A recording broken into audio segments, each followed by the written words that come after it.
for the Hart House Summer Split. We'll start with judge introductions, and then we'll have debaters introduce themselves. Before that though, just want to congratulate everyone for making it this far. Congrats on breaking. Best of luck on the finals. I'll start with judge introductions. My name's David. I'll be the chair for this round. Let's have panelists starting from Armin introduce themselves. Hi, I'm Armin. Hi, I'm Kevin. Here in pronounce, please. Hi, I'm Emily. Best of luck. Hi, I'm Arpi. All right, great. Now let's go to debater introductions. So starting with opening government. Speaking first, Adam. Speaking second, Henry. Here in pronouns. Okay, opening opposition. Speaking second, Chris. All right, closing government. Speaking first, Hannah, she, her. Speaking second, Anthony, he, him. Okay, and finally closing opposition. Speaking first, Anthony, him, his, line. Speaking second, Angelina, she, her. All right, fantastic. Thanks, everyone. If no one has any further questions, then without further ado, I'd like to call upon the Prime Minister. Here.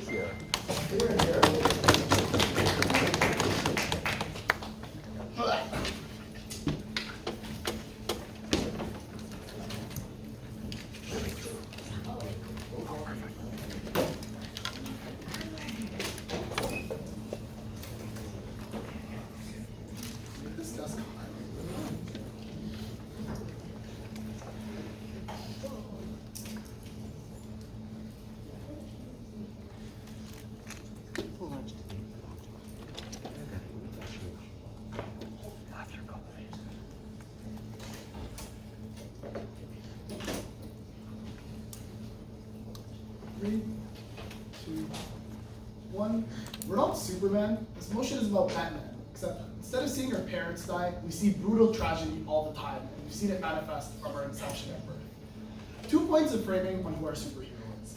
I think you're someone who's rather desensitized to tragedy at the point at which you know this power, you're familiar with it, and you have to be familiar with it because you've seen atrocious things happen.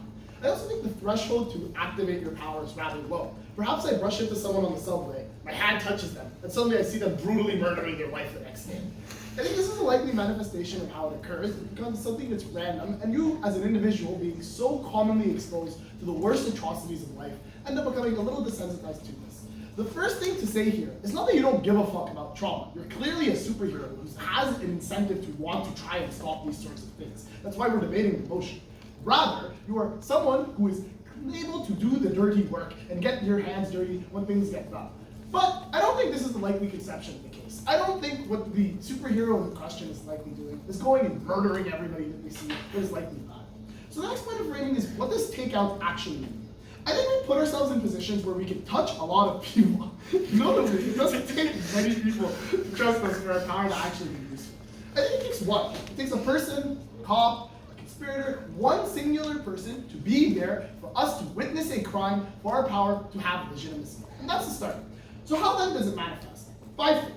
The first is to say, I think you're likely to collaborate with law enforcement substantially more at the point at which you want to try and establish a report witness. So you have a clear incentive to try and get acquainted with people who are in positions like detectives and cops so they can validate the amount of murders that you actually have. So taking out in this context can be literally removing someone from having the capability to actually prosecute a crime. Second thing is that I think you have the ability to do a lot of fucking good at the point at which you gain so much information that people don't have access to by just touching them and seeing the future.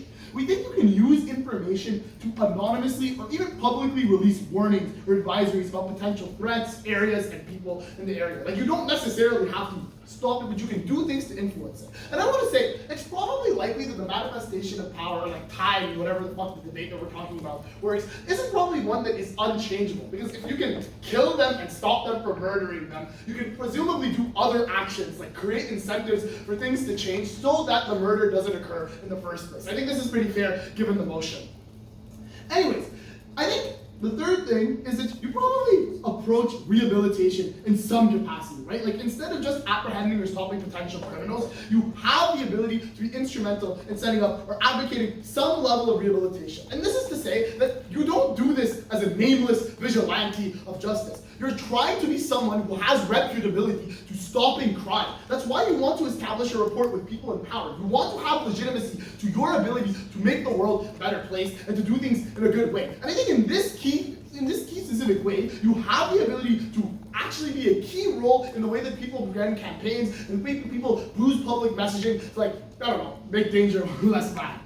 Fourthly, I think you just have tech tools. Things are a lot better. I touch Arpi. Now I can look them up on Facebook and I can see their partners. I can see lots of people around them. And I'm able to get information about them that I otherwise wouldn't have access to. I can use these things. I'm not an idiot. I live in the modern day. It's probably likely that I have the ability to use social media, and perhaps an onerous to want to be more proficient at it, at least to be able to access this to the full degree. So maybe the question for Chris is, how the fuck do you know his name if you touch him slightly on the subway? I think it's likely that you have more incentives to try and be more of a proactive individual at the point at which you want to stop people from doing bad things. So maybe this looks like striking up a conversation. Maybe this looks like getting like social engineering in some capacity. There's lots of things you can do here. Sixthly, I just think you do a lot more community engagement. And this is to say that you probably engage communities in like things like neighborhood watch programs, like self-defense trainings, particularly in the regions that you know are dangerous. And I think the way that you begin game building and identification of what these sorts of places look like is this. I touch Arpi, I see them kill someone, and then I follow them home. Now I know this area is not safe. Perhaps this is not 100% guaranteed, but it makes me realize that there are places that I must protect. I probably do this for a large extent. I probably like crack them a little bit further than this at home.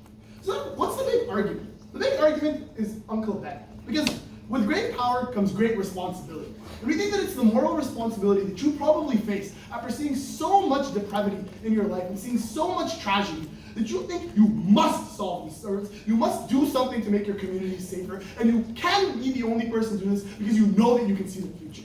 With this in mind, we think it's imperative for you, with your unique abilities, at least in your own psyche, to use them for the greater good. Because you can probably acknowledge, given the info slide, that says that there aren't other superheroes in the world. You're the only individual who has this power. And the fact that you're considering a decision, the fact that you're considering putting yourself in a situation where you can stop bad people, probably means that you're a pretty good guy in the first place. You care about doing these things. You don't want to see the terrible things that you become desensitized. And you want the world to ultimately become a better place.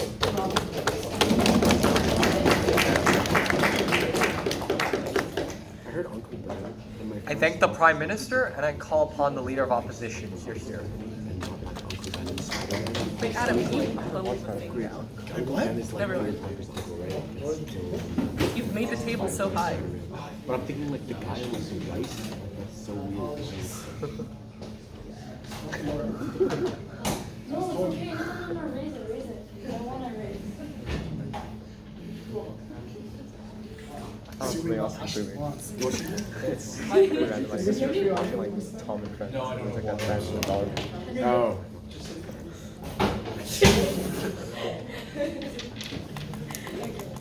Why do you give me so much?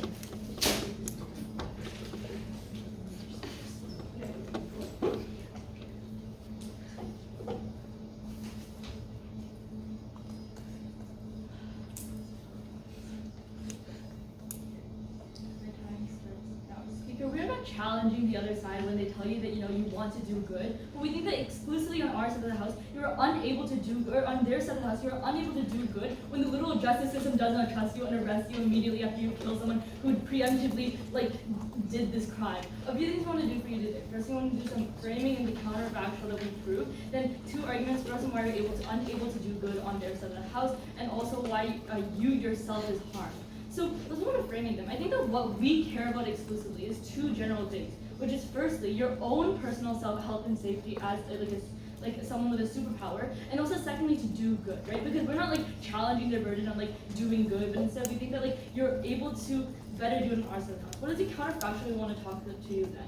We have 3 general alternatives that this person can take when they encounter someone, right? Which is firstly, they can probably warn the victim that this person is going to literally kill them, or they're going to commit some kind of crime towards them. They can warn the victim and tell them, this place is unsafe, you should go somewhere else. Secondly, they can talk to the person who literally commits the crime, right? It doesn't have to be that you literally actively take them down, but instead you talk them down, because I'll prove a little bit later that the justice system is built on the fact that people change, and we think this is exclusively important. But thirdly, then we want to also clash on there is about talking to the police. We think the other side can't just say that you will talk to the police because that's not really taking them down. But even if it is, we think that we can exclusively do it better on our side of the house. So going firstly to the first argument, why you're unable to do good. There are 3 reasons why you're unable to do good, which is firstly, it is important to frame the justice system itself in the status quo, where everything is constructed and has to be time-stamped. This is because they realize this person can change. Because you can't feel that they can ensure that this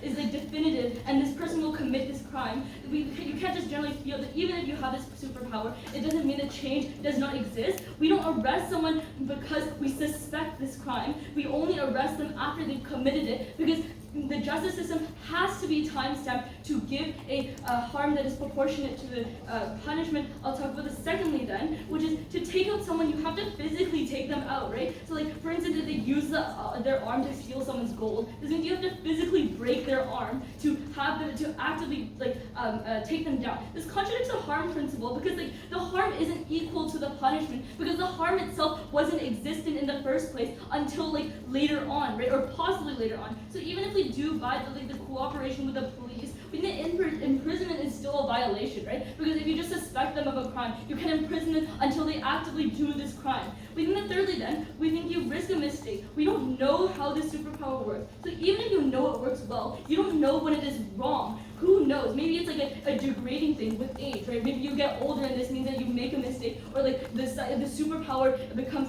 worse and worse or weaker and weaker. What this means then is that any trade-off you give about stopping crime is actively outweighed when you kill an innocent person, right? Because this means that you were actively committing the murder that you were trying to stop in the first place. We think this is exclusively important on our side of the house. We want to also talk about cooperation with the police, right? Because when you talk about arresting someone, you could probably instead just tell the police that this is possibly something that we suspect could happen, and therefore this means that the police could probably prepare for it themselves instead of you yourself taking it down. Because note that your only superpower is learning what the crime will be and who will do the crime, but not how to take them down. Instead, it's just the crime, right? So let's move on then to the second argument of why you yourself is harmed. We have 3 general reasons why this is true. Firstly, the police are probably going to arrest you, right? Because you know you're right, but the justice system doesn't, right? We think the government bench cannot just feel that and this directly clashes with their case, which is the government bench cannot feel that the justice system will believe you, right? Because they can say that sure, this might happen, but this doesn't mean the justice system will think, oh, you're a superhero, suddenly I'm going to put all of my trust in you. Yes, I'll take your POI. Look, I don't need the justice system to believe me. I need Detective Krinsky to come where I tell him to watch someone commit a crime and then arrest them themselves. That doesn't mean actively preemptively taking them down, right? Because when you make them watch the crime, doesn't mean that the crime is happening. But anyways, you also talk about talking with the police, I don't, you just contradict yourself. Anyways, you also, literally just have no physical proof. Right? You have no physical proof that this happened, so therefore, the justice system that this whole society is based on probably falls apart if you just let the average Joe who's a policeman, just, arrest someone who doesn't have any physical proof, right? But also, secondly then, we think that there are physical dangers, right? Because Justice will point out before, you don't have any other superpower. Your only superpower is literally that, you can tell what they're doing. But what if this person has a gun on them, right? They can just shoot you when you try to take them down. But also you're probably just ostracized, right? Because you're trying to murder someone in front of other people. This probably means that society will think of you as a bad person instead of the superhero. So if you just actively try and take them down preemptively, this means that the society that we are built around will probably look at you differently and not think of you as a superhuman. Instead, they'll think of you as a criminal. So glad to oppose.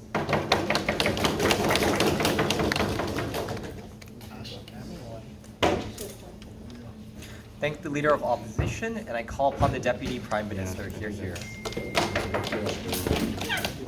you can't make that determination until you see what they say, right?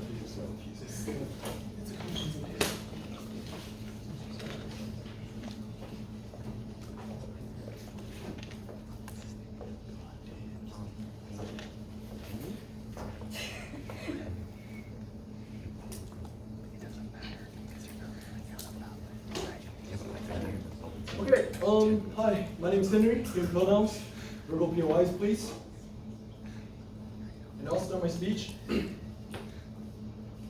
3, 2, Opposition in this motion must defend why they don't deal with stopping crime in any extent. We have to recognize that they are basically saying on their side, even with this power, they would not be trying to stop crimes in any extent. They would not be working with, say, for example, police. They would not be trying to stop them by themselves, but by itself, just knowing the information and then withholding it from anyone else, not trying to stop the event from actually happening.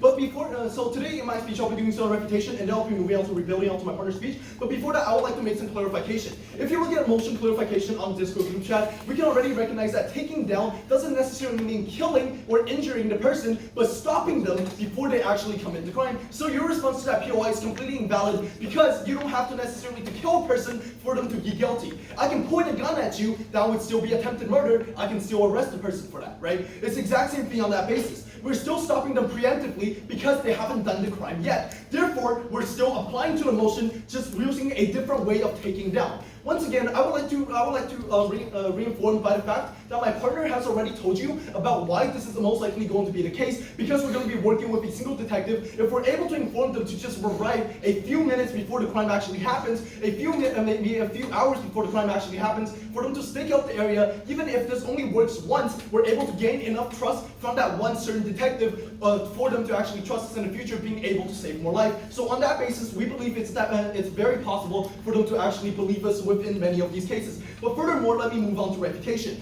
The main thing that we actually get out of opening opposition is one main feature, because anything else, they did not listen to our speech that we already clarified. The one thing that they actually give us when posting out the information is how you're able to hurt yourself with inside of stopping this crime. This is incredibly unlikely, 2 reasons. First reason is because that we have already explained to you why we're likely to use, say, for example, working with either neighborhoods or working with neighborhood protections, or second of all, working with more detectives, or actually just the criminal justice system. This does not necessarily put you in danger because you're not going to be the one that's most likely out to arrest them. We need one detective to actually just trust you and move on to the crime scene before it actually happens. And if we're able to put them onto that area, that means we're able to stop it preemptively and therefore being able to deliver the job as the motion says without actually putting ourselves in danger. Just saying that working with a detective does not mean that you're going to get 7 criminals coming up to your household, pointing a gun at you and saying, I'm going to kill you today, right? That is something that's incredibly unlikely to happen. As my partner has already explained to you, we have a solution for this. Second of all, the main thing that they actually challenge us about is why the detective is even likely in any case to believe you. So 2 responses to this. We believe that if we are able to give you one instance of one detective going to that place at the exact time that we actually mentioned, being able to stop the crime, they're likely to gain the trust, because not everyone would just randomly know when a crime is randomly going to happen. Like, I don't know right now if someone else is going to get murdered maybe tomorrow, right? Someone with only a superpower would be likely to know. And if we're able to demonstrate that even to one detective, one time, we're able to gain at least a bit of the trust. And if we're able to build up on that trust by sending them to more areas, we're able to even bring them to more trust, and therefore we're able to accomplish our mission of working with the criminal justice system and being able to bring them down in the first place. That is reputation 2, the only thing that they actually threaten us with. Anything else we can actually invalidate because they misunderstand the actual meaning of taking out inside of this motion because they didn't listen to Adam's speech.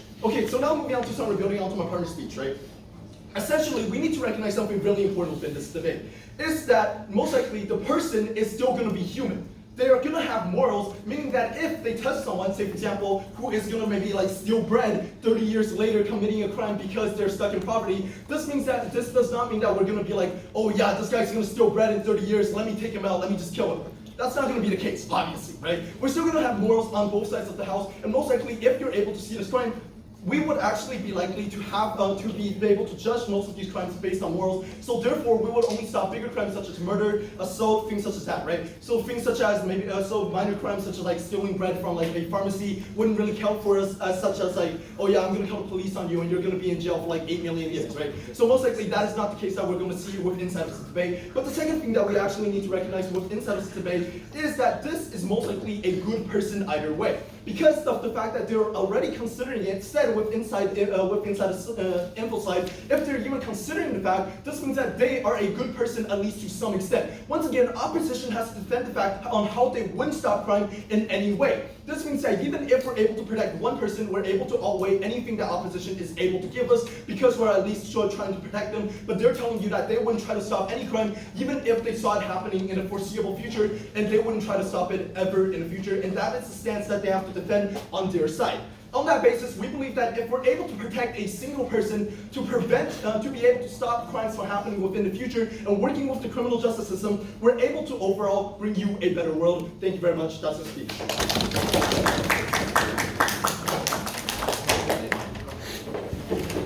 I thank the Deputy Prime Minister. Call on Deputy Leader of Opposition. Here.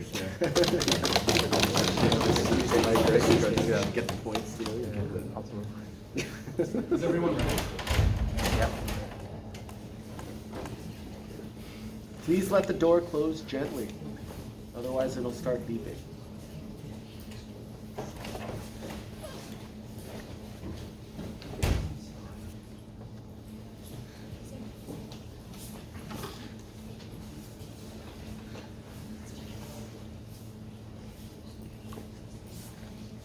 Government has to defend taking power. That means, to some extent, physically stopping this individual preemptively from doing so. The reason why the police example that comes from government bench doesn't work is because you can't build the reputation that Adam talks about for a few reasons. Number one, your visions aren't time-stamped. You don't have a date and time that this is going to happen. Secondly, it isn't preemptive, as Ashley pointed out already. And finally, you have to be there and physically watch this person until they commit the crime. So it's 10 years from now, I don't know how good of a freaking stalker you are, but you're not finding this person again, right? So in that instance, you know at that moment that that person is there. You don't know when this crime is going to happen, and you know you have to preemptively take them out from the other side. Now, the best possible push that comes from the other side is, let's pretend the police will just believe you. Right? Even if that is the case, even in that instance, it's a lot harder to ask the police to go and arrest someone with no evidence and no ability to show off that evidence other than some guy's word that I saw a vision in the future. So in that instance then, that police can't do that. So what are the alternatives on our side then? They're pretty straightforward. Number one, you can talk to this person.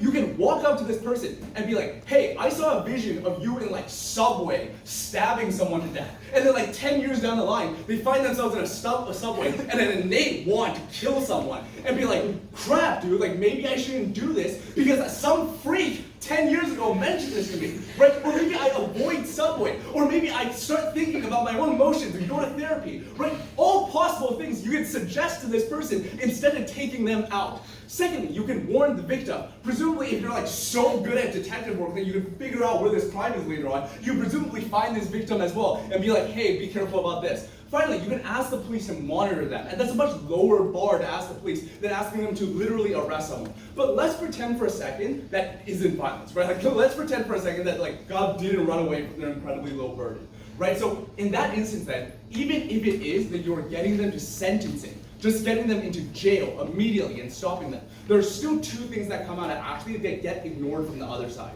The first is that justice has to be time-stamped. We have a statute of limitations on crimes because we recognize that people change. It doesn't matter if it's 10 years before or 10 years in the future. The person that you are punishing is fundamentally different from the person that is committing the crime. And when you are a superhero and you have to live with the reality that somebody else is in jail because of what you said, in that instance, it becomes a lot harder to look in the mirror and convince yourself that what it is that you're doing is morally right. Secondly, though, we also identified that... Sorry, one second. Secondly, though, we also identify that in many instances, you know you're right for now. But the problem is, similar to any other physical or mental ability, as you grow older, it will age and it will degrade. And you don't know for sure when it is that the first innocent person you have the wrongful vision of actually appears. And when that happens, even if it's arresting, even if it's killing, in those instances, you have a much harder time living with yourself. Go ahead. How often does the crazy talk of the TTC remain in your memory? The crazy talk in the TTC. Yeah, but in that instance, if it is, okay, so first of all, if it's a year from now, even then, that seems like a very specific detail, right? You have this red hoodie on, and you're like, crap, oh my god. But even then, you wouldn't be like, hey, are you having violent thoughts? Maybe go to therapy, have that conversation instead. Or also warn the victim. There's a variety of things that you can do instead. Secondly, though, I want to talk about violence and killing, because in most of those instances that is what is going to end up being what you have to resort to preemptively taking them out. The first thing I would note is that if it is that you don't know when this crime is actually going to happen, let's say it could be 10 years from now, 20 years from now, you have to physically incapacitate them to the extent that you know the crime isn't going to happen. That has to be something massively physically damaging, or that has to be something crippling. And in that instance, your ability to look at yourself and think that you are still doing something morally right becomes that much more difficult as you constantly guilt yourself and are constantly terrified that you accidentally made a mistake.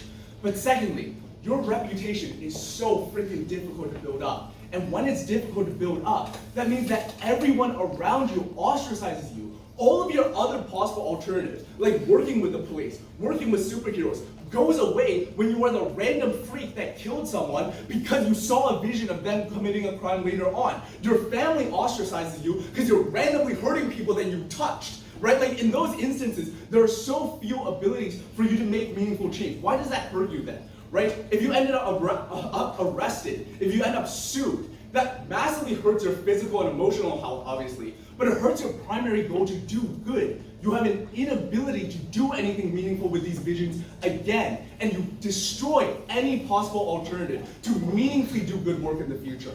Proud to stand on opposition. Thank the Deputy Leader of Opposition and call upon the Member of Government. Here. Alright.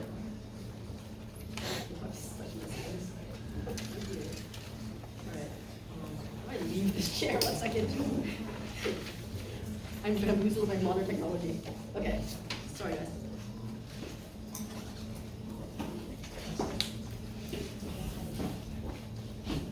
Actually, can I shake your hand? Yeah. Thank you. Oh. Shake your hand. Please, we're besties. We've been to a class together. Shake your hand. Thank you. Oh, I thought you were like reenacting the motion. You are a I was murderer. gonna take you out. Whatever, I give up, bro. I actually give up. I'm sorry. Single mother in a red hoodie, stealing optimum points. Okay. What do we do? We shoot her. I'll be real with you guys. I've never been in a finals round before, nor a break round in person, except French Nats, but I misread the motion and I embarrassed myself, so I'm not going to count that. So I'd say thank you for my partner for carrying me here, and thank you people who are watching or on their phones, which is okay, because you exist in my memory, and that's all I need. Alright, I'll take POIs verbally, and this is a tough one. I'm going to record my speech, so if you guys make noises, that's going to get recorded. You okay with that? Awesome! Okay, without further ado, time starts in 3. Hey guys, Ashley's about to burn down the building. Nobody moved. Nobody believed me. Even I have amazing superpowers. I know Ashley's about to burn down this building because she didn't win finals. Nobody's going to move, and nobody's going to learn from me. You're probably all going to die. Fortunately, Ashley's not going to burn down the building, but this demonstrates the importance of the CG extension on trust, credibility, and reliability, which basically pre-req everything about OG about how you're able to get any change at all. Why then does trust currently not exist? I do some very simple frame here, which is that you are one normal person with very private powers. You don't have a blazing neon sign over your head saying, hey guys, I can see the future, you should listen to me.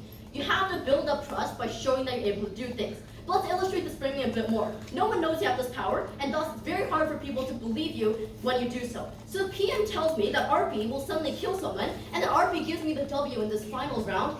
Not gonna lie, I think I'm more likely to believe that PM just doesn't like Arpi much. You're not going to believe, as an average person, or even the authorities who you need as a superhero to help you, it's very hard to believe someone can see the future. You're more likely to believe they're insane or they just don't like the person they're talking about. Furthermore, you're going to be asking a lot of people when you try to convince them that they have this power. You're asking them to arrest this person for doing nothing. You're asking them to stake out this bank for a night and assign several officers to it instead of doing something else. You're asking an entire condo building to evacuate their building because you know it's about to get burned down, and the people don't really want to do this without a really good proof that something could happen, or if they know that you're a superhero and you're basically a weather vane for violence. How then does CG get more trust? Very simply, trust is built up through smaller cases. Trust is built up over time. We say the only way you can access this very simple mechanism, which is that if I say, hey, someone's gonna punch a cat, and then someone does punch a cat, in fact, that is confirmation of my powers. If this happens more times over smaller cases, and I be smart about it, people will recognize that I do in fact have the psychic ability, and people will know about it, and I tell them, hey, leave this building, they're more likely to do so. Notice then that this is exclusive to side government. Why is that? Because in opposition, you're never going to be using this power. You're going to be hiding it. You're going to be saying, hey, let's stake out this place because I have this feeling that this guy is acting kind of sketchy. As a DLO characterizes you, so no thank you, you're going to be telling the victim, hey, if you're going through hard times, don't do this. You're not going to be telling them, hey, I saw you burn down that subway. You're going to be way less direct about it, and people are less likely to believe you because you're not going to be exposing yourself. The only way to expose yourself is to physically use your power, and that is what we're arguing aside government, and that is our stance. Now let's go into some strategic stuff then. Why do we care about trust so much? Firstly, we need trust to be able to help people. This prerequisites everything we get on other sides because that's the only way we're able to help people. There will be many situations you as a superhero face where you need many people to have that pre-built trust in you. There will be cases where you get a large margin of change. That is what we care about most this round. It's large-scale, very severe crimes. These crimes are like murder, terrorism, assault, armed robbery, not like kicking a kid or hacking. These crimes, they're not super bad, but they're not life or death. What this means then is if you want to face the situations where people could be dying, where you could be living with guilt forever about the fact you could have saved lives, you will need police to say something else for you. You will need people to do something. You will need people to listen to you, trust you, believe you, so you're able to effectively help people. You're able to get the change that OG so wants. I think I already illustrated this very cleanly in my framing. What happens without trust? A, people won't listen to you. I think I said this I already explained this. But secondly, people don't understand you. This is where we engage with the OO case. I'll take you here in a sec. In a dire situation, you're more likely, yes, to engage in violence. We take on that hard burden that OOG doesn't. Dire situation, you're likely to push someone away from the victim they're going to be murdering. You're likely to shove them, likely to push them in front of a subway. Anything to get them to not hurt someone innocent. We say that is okay on our side of the house because people know they have this psychic ability. They say, oh, this person would have gone to criminal sentence anyway. They say, thank you for helping us instead of why did you push a guy off a subway. Take it if you want. Wait, you have to defend stopping the person from punching the cat. It's actually on our side that we can allow the person to punch the cat and then show it off to build trust with law enforcement. Yeah, you're stopping people by saying like, hey, this guy's about to punch a cat. And you ask them, oh, like, do you want to punch a cat? They said, yeah. Like, you're not gonna be like, hey, I'm under investigation to show you my powers. You should answer this survey. You're gonna be very succinct about it. It's like easy to ask people covertly and still prove your point. I think people can just imagine that for a sec. Okay. Yeah, second's gone. All right, strategic implication this round. There are three things we did that no other team has done. Firstly, we practiced the OG case. This is very intuitive. They want to get change. They want to help people. They do a bunch of this preempting. Basically, we prerequisite their case. But secondly, we do show you how we get trust, which deals with the OO rep that you don't have a timestamp. Because if you don't have a timestamp, you're likely to maybe get clues. You need that trust to get people to buy into your sketchy guessing. But finally, we deal with the OO push on violence, on being arrested. My part really doing obeying on the principle. However, even if you do use violence, you're not the random dude who murders people. You're more able to continue doing things because people having trust in you. You're more able to not get arrested, to continue helping people. And we say that is the best good on this side of the house. For all these reasons, so proud to propose. I thank the member of government, and I call on the member of opposition. Here.